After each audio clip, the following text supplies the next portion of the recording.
예, 이제 두 번째 시간 들어갑니다. 시온산에 올라간 14만 4천 어린 양의 신부에게는 거짓말이었고 흠이 없다 그랬는데 본문에 흠이 없다라는 이런 뜻은 원래 온전하다라고 번역도 됐어요. 같은 용어예요. 그 다음에 장성한 분량에 이르도록 이렇게 할 때 장성한이라고도 번역한 그런 용어이기 때문에 그 개념을 잘 이해를 하시길 바랍니다. 형제 요한이 하늘에서 나는 소리를 들었을 때 많은 물소리와 같이 들은 것은 허다한 증인들과 함께 계신 천사들의 격정적이고 장엄한 합창을 들었다는 뜻인데, 기뻐서 뛰는 천사들의 격정적이고 장엄한 합창과 합주 소리를 상징적으로 표현한 말입니다. 그래서 많은 물소리와도 같고 큰 뇌성소리와도 같았다, 뭐 이렇게 표현을 했죠. 이런 표현은 어린 양의 보좌 주위에 있는 허다한 천사들과 구름같이 허다한 리듬의 증인들의 합창을 상징한 것이요, 한 시대의 마지막을 장식하는 14만 4천의 성도들은 치천사들이 되어 구원을 완성한 자들의 찬양이므로 오늘의 우리를 격려하는 하늘 음성소리를 상징하는 표현이에요. 이런 찬양 소리는 성경에 이렇게 기록되어 있다는 것은 오늘의 우리로 하여금 달려갈 길을 마치기까지 정도로 끝까지 인내로 잘 달려갈 수 있도록 격려하는 그런 의도가 있는 말씀 표현이다 하는 거죠. 자, 또 시온산에 선 이들이 새 노래를 불렀다고 하였는데, 새 노래는 심령과 마음이 새롭게 되는 은혜를 입은 새 사람들의 노래라는 뜻이므로 세상에 속한 음성으로 부르는 것이 아니고 그 심령의 가장 깊은 중심에서부터 울려나오는 영의 감동으로 말미암아 나오는 그런 찬양 소리다. 이것은 뭐 사람의 말로 어떻게 이걸 다 표현하기는 어렵죠. 목소리가 좋다고 해가지고 새 노래를 부를 수 있는 것은 아니고, 음악 공부를 대학교에 가서 했다고 해서 새 노래를 부를 수 있는 건 아니죠. 하나님께 배워야지 이것을. 시편 6편, 12편 등과 같이 현악기, 검고 수금의 8번째 현악기 중에 8번째 줄에 맞춘 노래라는 제목이 나오죠. 시가에 보면 8번째 음이란 팔도음이라는 것은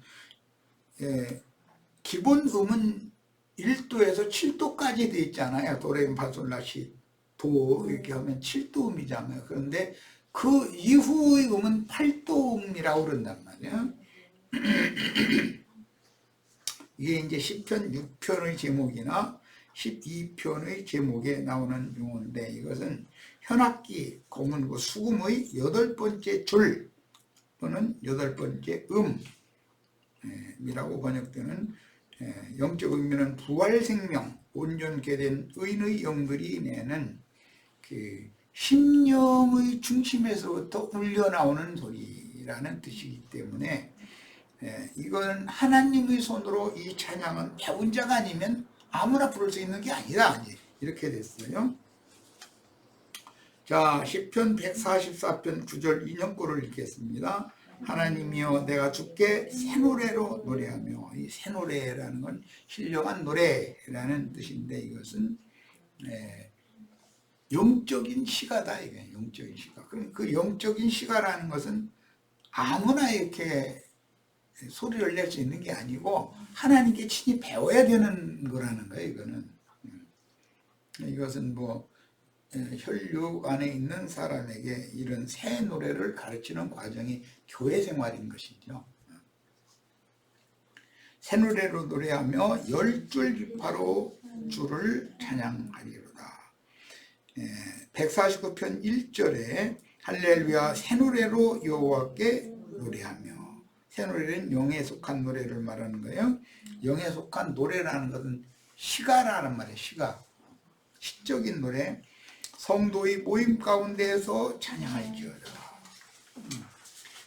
세속교계가 지금 율법 제도의 24 그 조가 돌아가면서 찬양대를 구성해 가지고 아름다운 목소리로 찬양을 하고 뭐 악기들을 연주하고 하는 그런 참 율법 제도에 따른 것이죠. 그런데 그보다도 하나님은 온전케 된 의인의 영들이 어린 양의 보좌 앞에서 24 장로들의 인도를 따라서 네 생물들과 모든 그룹 천사들이 함께 우주적인 대합창을 하는, 이걸 그렇게 듣고 싶어 한다는 것이죠. 우리가 그 대열에 다 들어가는 걸 추구하는 거예요 지금. 자, 계시록 5장, 이사야 42장 10절, 항해하는 자들과 바닷 가운데의 만물과 섬들과 거기에서 사는 사람들아, 여호와께 새 노래로 노래하며 땅 끝에서부터 찬송하라. 새 노래와 찬송이 같은 개념이라는 걸 알 수가 있고, 계시록 5장 9절에 그들이 새 노래를 불러 이르되, 그들은 계시록 4장에 나오는 네 생물과 24 장로의 인도를 따라서 합창하는 찬양대들을 말하는 거예요. 노래를 불러 이르되 두루마리를 가지시고 그 인봉을 떼기에 합당하시도다. 일찍이 죽임을 당하사 각 족속과 방언과 백성과 나라 가운데에서 사람들을 피로 사서 하나님께 드리시고, 이것이 많은 물에서 건짐을 받았다라는 뜻이에요. 이것이 이제 땅에서도 구속을 받고 사람들 가운데서도 구속을 받아야 된다고 그랬는데, 이 사람들 가운데서 구속받는 세상 사람들, 세상 교계 그 땅에서 또 구속받는 건 기독교인들 가운데서 또 빼내심을 받아야 된다. 세상 많은 물에서 건짐을 받으면 세상 교회가 되고, 세상 교회에서 빼내심을 받으면 땅에서 구속을 또 받은 사람들이 되는 거다라는 거죠. 저주받은 땅에서 또 구속받아서 땅에 거하는 자들과 섞여 있으면 안 된다는 것입니다. 자, 계시록 14장 3절, 그들이 보좌 앞과 네 생물과 장로들 앞에서 새 노래를 부르니, 여기 그들은 아까 첫 시간에 설명한 것처럼 시온산의 어린 양 앞에 올라간 14만 4천이 부르는 새 노래를 의미한 거예요. 그들은 땅에서 속량함을 받은 14만 4천이다 이랬어요. 땅에서라는 건 땅의 짐승들, 짐승의 몸인 음력교계에서 빼내심을 받은 자들이어야 된다는 것이에요. 시온산의 어린 양께 올라간 처음 익은 열매들이 그들이고, 이게 14만 4천이죠. 이들이 시천사가 되어져서 영광의 성에 들어간 자들이에요. 그들과 함께 주님이 오는 세상에, 진리의 영이신 주님이 오는 세상에 오른편 양들에게 다시 오실 거예요. 자, 이 생에 사는 동안 육신을 입은 채로 영이 새롭게 되고 마음이 새롭게 되는 과정은 여러 가지의 시험들을 통한 연단이나 미혹을 받으며 땅을 벗어나고 그 바다 많은 물, 세상을 벗어나는 건 당연한 거예요. 기본적인 거예요. 그런데 더 중요한 거예요. 땅에서 빼내심을 받는 거예요. 이제 짐승 인간들을 벗어나서 그리스도의 것이 되는 모든 과정을 거치면서 배운 새 노래인 영감으로 부르는 새 사람만 부를 수 있는 노래다. 새 영과 새 마음으로 그리스도와 연합된 자들이 아니면 이 노래는 부를 수가 없다는 뜻이에요. 천상에서 천사들과 함께 치천사들 네 생물이 24 장로들의 인도를 따라서 부르는 새 노래다. 24 장로들은 이제 찬양대장 노릇을 하게 된다라는 의미인 것을 알 수가 있죠. 그러므로 진실한 믿음을 지키기 위하여 주의 증인들에게 양육을 받는 신앙생활을 통해서 팔도음, 수금의 8번째 줄에 맞춘 새 노래를 배우는 과정인 짐승의 때 뱀의 낯을 피하여 양육받아 나중까지 견디는 신앙생활이 얼마나 힘들고 고달픈 신앙생활인지를 적절하게 표현하신 말씀입니다. 이 의미를 잘 심령으로 다 새겨 들으시기를 바라요. 사람이 이 생에 살면서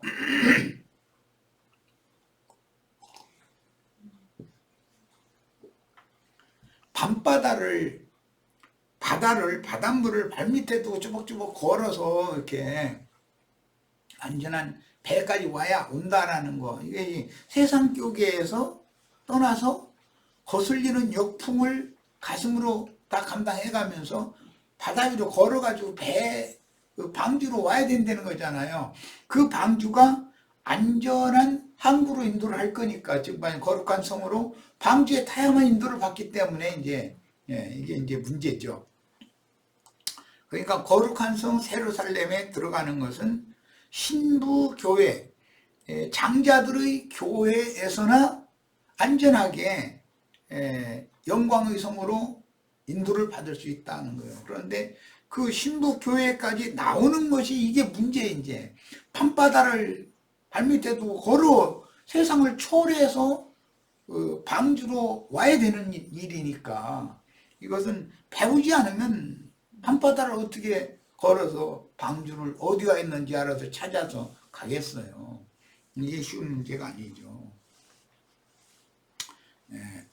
사람이 이 생에 살면서 땅을 초월하며 이세벨의 교훈인 발람의 교훈과 니골라당의 교훈을 지키는 자들의 유혹을 이기고 순결한 신앙을 유지하면서 아브라함과 그 믿음의 후사들이 앞에 걸어간 인생길을 뒤따라간 모든 증인들의 신앙을 본받는 것은 쉬운 일이 아니다.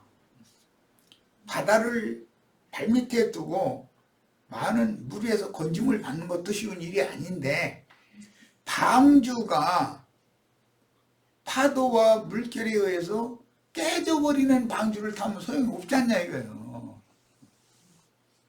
안전하게 가고자 하는 항구까지 갈 수 있는 방주를 타야지.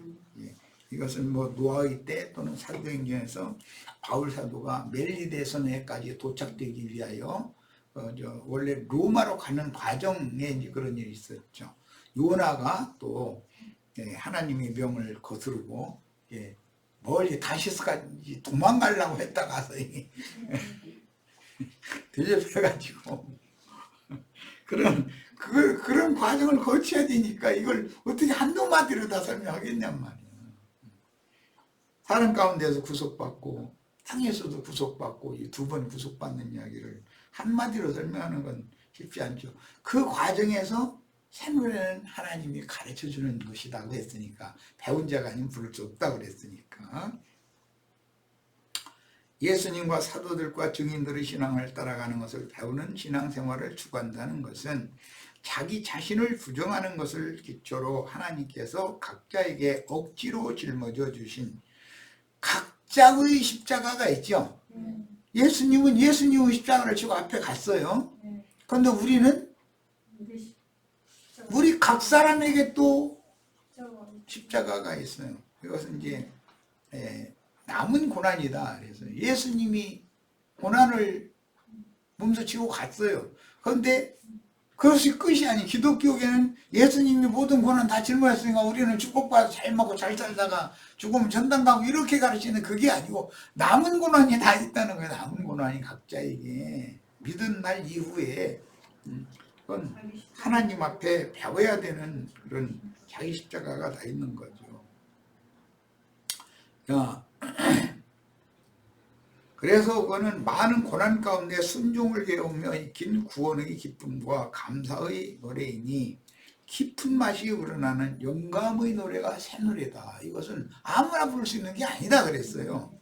육신에 속한 성종이 처리를 받을 때 겉사람이 조금씩 후패되고 소멸되어 낡아지는 동안에 구속하신 속사람이 날로 새롭게 되는 과정에서 영의 노래를 자연스럽게 배워서 부르는 영감의 노래가 8도음 8개 줄에 맞추어 부르는 새 노래입니다.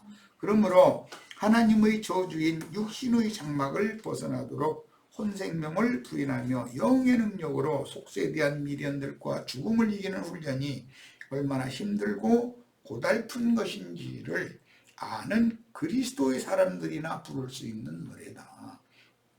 그것은 많은 고난으로 연단을 받는 과정 가운데서 순종을 배워본 사람들이나 부를 수 있는 노래다. 쉽게 표현하자면 그런 뜻이에요.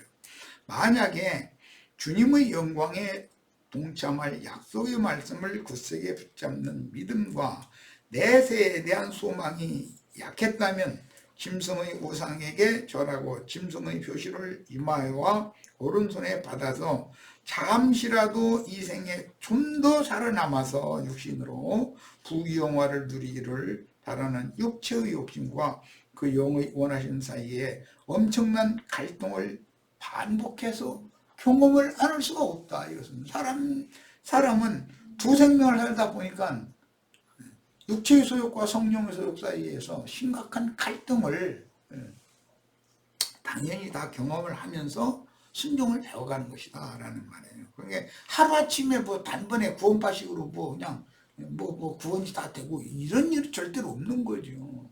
일단 구원을 얻은 사람이 구원을 이루는 거예요. 그리고 최종적으로는 이 육의 장막을 하나님이 무너뜨리는 날이 올 거기 때문에 그때 속사람이 온전케 된 속사람이 영의 몸으로 영광스러운 몸으로 영광의 세계에 나타나는 데까지 가야 구원이다 이 말이죠.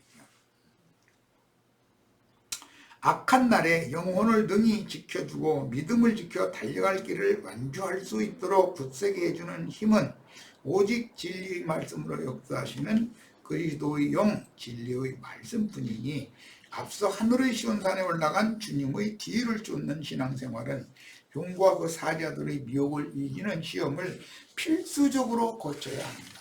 그러니까 처음에 복음을 믿어서 구원을 얻은 그때보다 구원이 나중에 점점 시간이 지날수록 구원이 더 가까워지죠. 그러니까 이것은 구원이라는 건 기독교계가 가르치는 것처럼 예배당에 나오면 구원이고 그런 말도 아니고 구원이라고 하는 것은 많은 과정을 거치게 돼 있다는 거예요. 진리의 영을 받아 영이 거듭나고 장성한 성도들인 세라핌, 기천사들이라고 그러죠. 들은 혼의 구원을 이루는 과정과 몸의 구속을 받는 과정을 거쳐서 이제 몸의 구속까지 받아야 하나님의 아들들이 나타나는 거죠. 영의 몸을 입고 새 세계에 나타나서 신부의 성에 들어갈 때까지 진리의 영계 인도를 받아 하늘의 시온산에 이른 자들의 신앙생활을 할 수가 있는 것이다. 이게 여기에서는 이제 첫 시간에 잠깐 말씀드렸고 어제 잠깐 말씀드렸던 출교의 문제가 에덴 동산에서 쫓겨난 다음이 문제다 이게요. 에덴 동산에서 에덴 동산에서는 당연히 쫓아내야 되는 거예요. 그게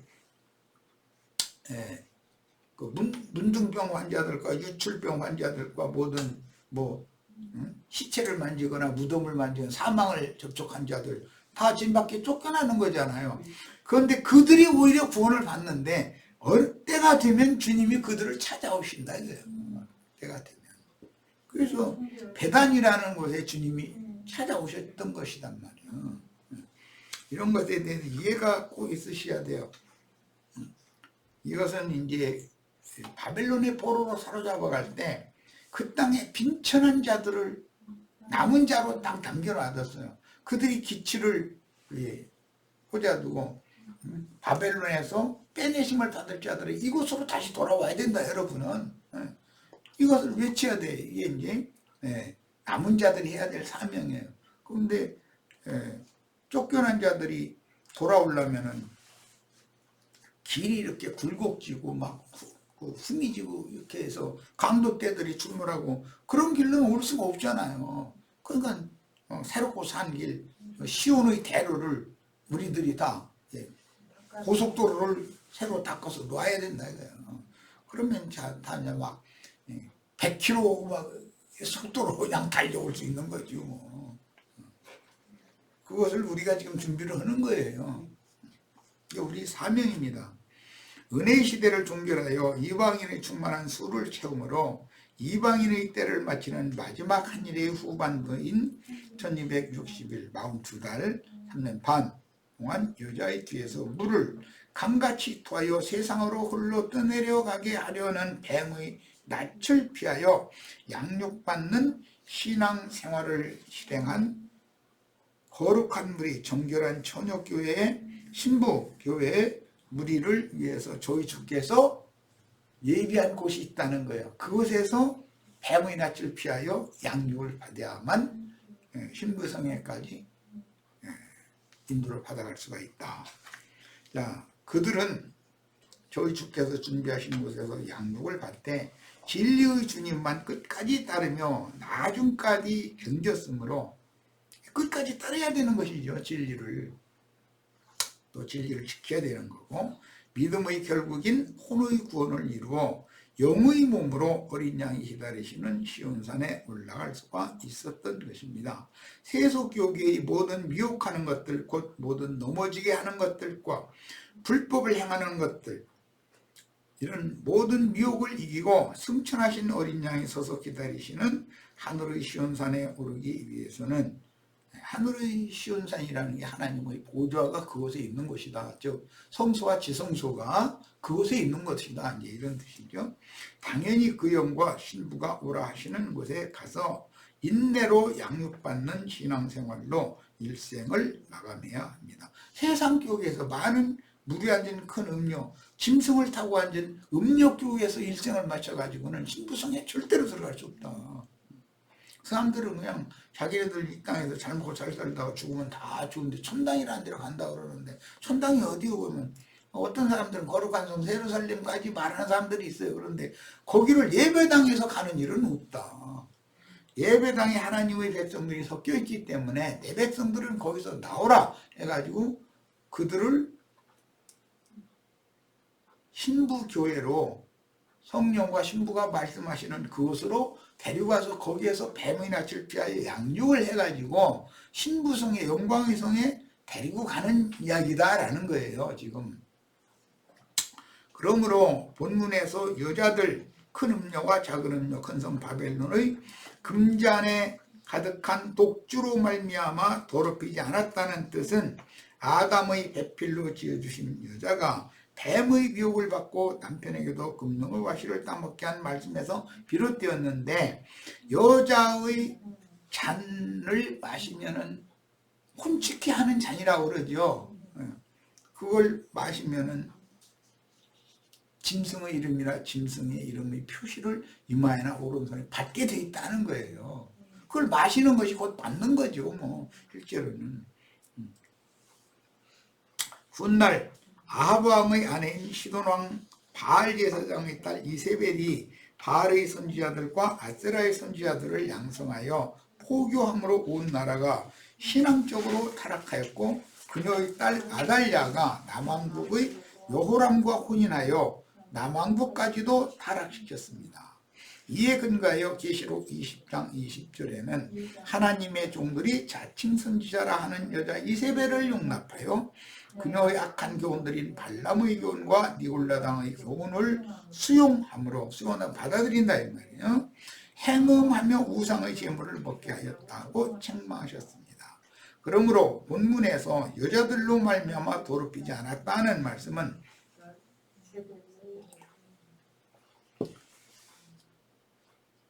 이세벨의 교훈, 발람의 교훈, 니골라당의 교훈이에요. 너로 영혼이 더럽힘을 받지 않았다는 뜻이니, 목사제도, 평신도제도, 또 목사들은 성직자이고 평신도들은 세상에 나와서 돈 벌어서 목사들 먹여 살려야 되고, 이런 거, 이게 발람의 교훈, 니골라당의 교훈이에요. 그것에 오늘날 기독교 교회 사람들이 완전히 더럽혀져 있어가지고 완전히 굳어 있어. 완전히 이마에 얼마나 막 이 단단하게 새겨져 있는지. 그리고 예배당, 성당 목사들은 오른손에 그 표를 자꾸 휘둘러대고 있잖아요.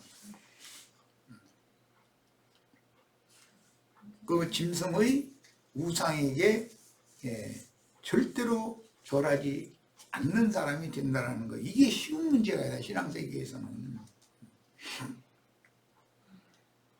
그들이 어린 양께서 어디로 인도하든지 따랐다는 뜻은 광야길의 인도가 험난한 길인 산지길로 인도를 받는 생활이고, 그것은 순종을 배우는 생활이죠. 물이 없고 메마른 땅을 지나는 고달픈 인생을 살면서 진리를 한 가지씩 깨달아가되 그 생명이 자라는 정도에 맞춰 아주 천천히 그리스도는 누구인가에 대해서 터득해가는 신앙생활을 하는 것이다. 하루아침에 이게 한꺼번에 다 되는 게 아니다. 하나님의 참 아들로 태어나서 참 생명을 얻은 성도라면 진리의 말씀으로 양육을 받는 교회 생활을 통해서 생명이 자랄수록 속에서 그 영의 확증으로 진리 분별을 해 주심으로 영으로 깨닫고 스스로 진리를 옳게 분별하며 나중까지 견디어서 이 장막을 벗고 영의 몸으로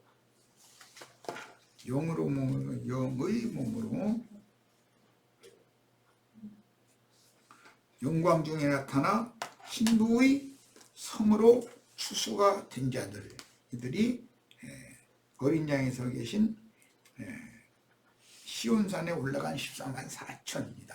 14만 4천은 마지막 때에 14만 4천을 모아서 뭘 한다는 말이 아니고 예수 그리스도의 제자들이 나와서 전도를 하기 시작했을 때부터 마지막 추수가 끝날 때까지 계속해서 그 수를 향해서 이방의 충만한 수를 채우기 위하여 이방인의 때라는 것이 정해져 있고 이방인의 때가 차기까지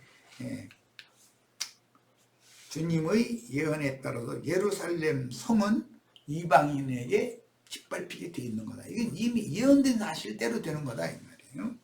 자, 물이 넉넉한 소돔, 이제 두라 평지라고 이제 다니엘서에 나와 있는데 이 평지의 두라 평지로 상징되는 세상 바다 중심에 세운 우상에게 절하며 그 앞에서 예배하는 신앙생활인 세상에 속한 축복, 육신의 안위를 추구하는 신앙생활을 초월하여 밤바다를 걷는 참지자들은 아주 적은데 밤바다에 등대에 불이 꺼져 있으면 밤바다를 걸을 수도 없어요. 생명으로 인도하는 분과 길은 좁고도 협착하므로 찾는 이가 매우 적은 것은 당연한 이치다. 기독교계 무슨 정치 국회의원 장관이 있고 대통령이 우리 교회에 다니고 군대 별들이 얼마나 있고 검찰총장이 엊그제는 또 검찰총장 했던 사람하고 또 경기도 도지사 했던 사람하고 둘이 다 성경 제끼고 가서 이러더니 또 어느 날 보니까 또 절간에 둘이 다 또 이러고 앉았더만 또 그냥 그게 다 가라지들이라는 걸 말하는 거잖아요. 정기 씨가 그런 사상을 가졌잖아요. 절간에 가서 한다 소리는 모든 종교에 구원이 있다고 이러고 앉아. 절간에 가면 이러고 예배당에서는 이러고 앉았고 이게 뭐 하자는 거야 도대체. 그거는 단순히 사람들의 그 인기몰이를 해가지고 자기가 어떤 지위와 권력을 쟁취하고자 하는 그런 얄팍한 술수라는 걸 우리는 그냥 말을 안 치면 다 알고 있는 거죠 그러나 큰 성 바벨론에서 새 예루살렘과 새 땅으로 돌아와 세상 나라를 주와 그 그리스도의 나라가 되게 할 돌아올 무리를 위해서 본토에 남아 주님의 간증을 지키며 깃발로 표시해두는 남은 자들은 그 깃발로 표시를 해둔 이곳으로 와라. 하나님 백성들이 세상 교계에서 나왔으면 아시아에 있는 7교계에서 빼내심을 받았으면 여기로 와라라는 것을 깃발을 이렇게 세워서 표시를 해둬야 된다는 거죠. 그들은 시온의 대로를 건설하여 본토와 새 예루살렘으로 돌아올 큰 무리를 영접할 준비를 당연히 해야 된다. 본토에 남아있는 무리는 약속대로 70년이라고 한 때가 차면 반드시 돌아올 무리가 있을 거니까 그들을 맞을 준비를 다 하고 있어야 된다는 거죠. 새 하늘과 새 땅에 주님의 왕국을 회복할 자들이 돌아올 날만을 고대하며 빈천한 자들은 짐승 사람들에게서 구속을 받아 짐승의 이름이나 그 수를 거부하면서 진리를 끝까지 따르는 신앙을 지켰으므로 짐승 사람들에게 미움과 멸시를 받는 것은 불을 보듯이 확실하다. 예수님과 주님의 제자들 보면 유대교인들이 볼 때 얼마나 하찮게 볼 것이며 얼마나 우습지 않게 봤을 거예요. 뻔한 거죠. 짐승의 마음을 가진 사람들인 세상 교계에 속한 신자들 중에 가장 가까운 집안 식구들이나 이게 참 세상교계의 영으로 완전히 굳어져 버린 집안 식구가, 기독교계의 영으로 굳어져 버린 집안 식구는 이 어린 양의 신부교회에 속한 신자들을 박해하게 돼 있어요. 자기 가족이라도. 그러니까 혈육보다도 더 긴급하고 우선적인 것이 영의 세계다라는 거예요. 그래서 그 영의 세계, 이제 영이 죽은 자들이 이제 정신 세계가 이제 세상인데, 세상이 어떤 정치적인 어떤 당의 누구를 뭐 선호하느냐 이런 걸 가지고 뭐 집안들이 보여도 그거 입 밖에 내지 말기로 아예 해야 되는 거예요. 그거 했다가 싼다니까. 극우주의자들, 극자주의자들은 그 정신세계이기 때문에 혈연의 육의 관계보다도 훨씬 그게 우선한다 이거예요. 그런데 그것보다 더 우선하는 것은 영의 세계다 이거예요. 기록된 진리의 글을 영적으로 바르게 깨달아 선지자들로 말씀하신 하나님의 의도대로 해석하고 믿음으로 받아들이는 것은 곧 그 입에 거짓말이 없는 것이요 흠이 없다는 것은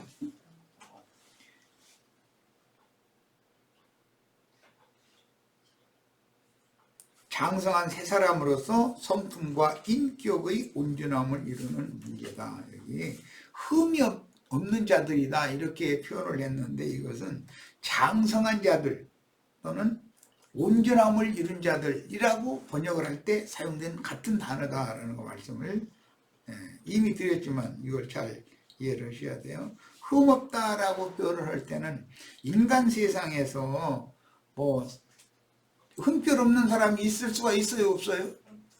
큰 예배당 목사님 흠이 있어요, 없어요? 뭐 큰 나라 대통령 흠이 없을 것 같아요? 예. 그런 표현이 아니다 이거예요. 온전한 사람이냐 이게요. 하나님 앞에 순종을 가르침 받아서 세상 많은 물을 발밑에 두고 걸어서 방주에 갈 수 있는 그런 사람이냐. 영적 전쟁에 투입하면 가나안 땅 7족속들을 필적해가지고 그들을 제압할 수 있는 사람이냐 이걸 말하는 거다 이게. 그렇다 해가지고 뭐 세상적으로 요즘에 뭐 대통령 뭐 출마한 사람들이 뭐 서로가 서로를 흩뜨는 거 보면 둘 다 죽일 놈들이요. 그럼 살 놈은 그 이제 대통령 못 오는 거예요. 다 서로가 죽일 놈이면 둘 중에 하나가 될 거라고 이제 보는데, 뭐 누가 될지는 이제 뭐 또 무슨 변수가 있을지는 모르나 이제 뭐 어쨌든 그러면 둘이 하는 소리 들어보면, 양측에서 하는 소리 들어보면 둘이 다 죽일 놈들이잖아요. 그렇다면 그 둘 다 대통령 하면 안 되는 사람들이요. 그들이 주장하는 대로 하자면 그만큼 세상 나라는 뭔가를 요구를 하지만 세상의 눈으로 볼 때 흠없는 사람은 없다라는 것을 기본적으로 성경은 증거하기 때문에 이 문제를 잘 이해를 하셔야 돼요. 세상 나라에 절대 소망두시면 안 됩니다.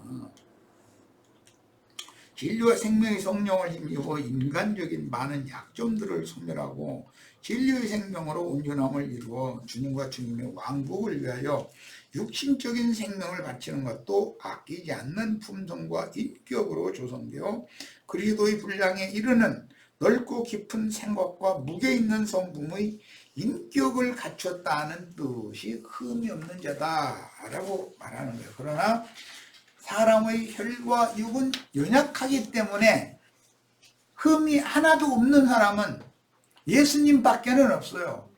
흠이 하나도 없다면 지가 구원자지 뭐 지가 계셔야지. 어린 양이 서 계신 시온산에 오른 14만 4천은 육신에 속한 어린 신자들인 가라지들과 섞인 세상 교계에서 장자들의 교회로 빼내심을 받아 혐유한 열매로 하나님과 어린 양에게 속한 알곡 신자들입니다. 짐승의 몸인 세상 교계에서 빼내심을 받은 그들은 천국 농사에서 제일 좋은 만물, 첨유한 열매다 그랬는데 추수율법, 율법의 추수율법에 의하면 맨 먼저 처음 익은 열매 한 단을 먼저 제사장이 가져가고 제사장 것을 앞뒤로 흔들어서 여호와께 드린 다음에 잠시 모든 밭의 모든 곡물이 익는 기간을 두는 거예요. 그거 이제 짐승이 때라고 그러죠. 그래서 다 바짝 익으면 이제 밭 전체를 추수를 해요. 그런데도 밭 모퉁이에는 또 남겨놔둬야 돼요. 세상에, 예, 세상의 땅의 백성들이 이제 가난한 자들이 그걸 배다 먹어야 된다 그랬어요. 예, 이런 것이 다 추수법에 나오는 말이에요. 예, 이런 것을 전체를 이렇게 인용한 말씀들을 많이 쭉 인용을 했는데 시간이 많이 가버려가지고 창세기 37장 7절과 레위기 23장만을 읽고 마칠 겁니다. 창세기 37장 7절에 우리가 밭에서 곡식단을 묶더니 내 단은, 이것은 요셉의 단이에요. 일어서고 당신들의 단은 내 단을 둘러서서 절하더이다. 그랬으니까 이스라엘 12지파라 할지라도 똑같이 추수된 곡물인데 그 어느 다발에 묶이느냐에 따라서 다르다라는 것이죠. 신분과 지위가. 자, 레위기 23장 10절로 11절. 이스라엘 자손에게 말하여 이르라. 너희는 내가 너희에게 주는 땅에 들어가서 너희 곡물을 거둘 때 너희 곡물의 천이삭 한 단을 제사장에게로 가져갈 것이요. 제사장은 너희를 위하여 그 단을 여호와 앞에 기쁘게 받으심이 되도록 흔들되 안식일 이튿날에 흔들 것이며. 이제 많은 이 처음 익은 열매를 드리는 이제 말씀이 성경에 참 아주 많이 나옵니다. 로마서 8장 23절 11장 16절을 보겠습니다. 그뿐 아니라 또한 우리 곧 성령의 처음 익은 열매를 받은 우리까지도, 이 말은 성령의 처음 익은 열매라는 것은 죽은 자들 가운데서 최초로 부활하신 그리스도를 말하는 거예요. 그 그리스도를 받아들이면 그리스도의 사람들이 되는 것이죠.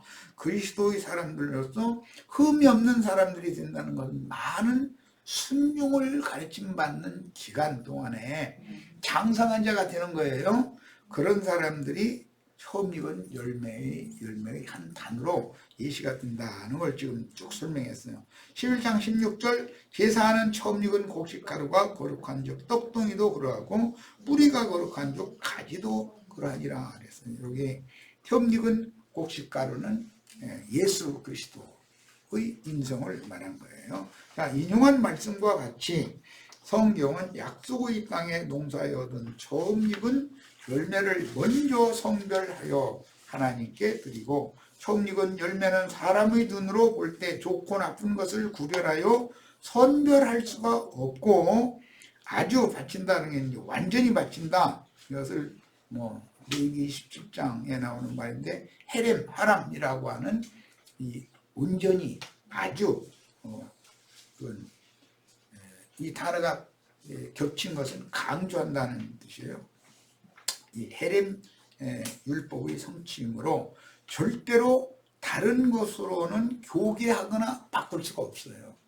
처음 익은 열매는 사람이 볼 때는, 유대인의 관념으로 볼 때는 문둥병 환자나 유출병 환자나 사망을 만진 자가 부정한 자지만, 그렇지만 하나님은 그들을 찾아오셔서 그들을 처음 익은 열매로 양육해가지고 한 단을 먼저 드리는 거. 이게 시온산에 올라간 14만 4천의 수에 가입한 자들이다. 그냥 율법과 선지자의 때를 끝내고 신약시대의 교회시대를 시작할 때 예루살렘의 마가 요한의 모친 마리아의 집 다락방에 모인 120명의 성도는 주님께서 농사하신 천국 곡물 중의 처음 익은 열매로 하나님의 집에 온전히 드려진 만물이었습니다. 그런데 그 예루살렘 교회는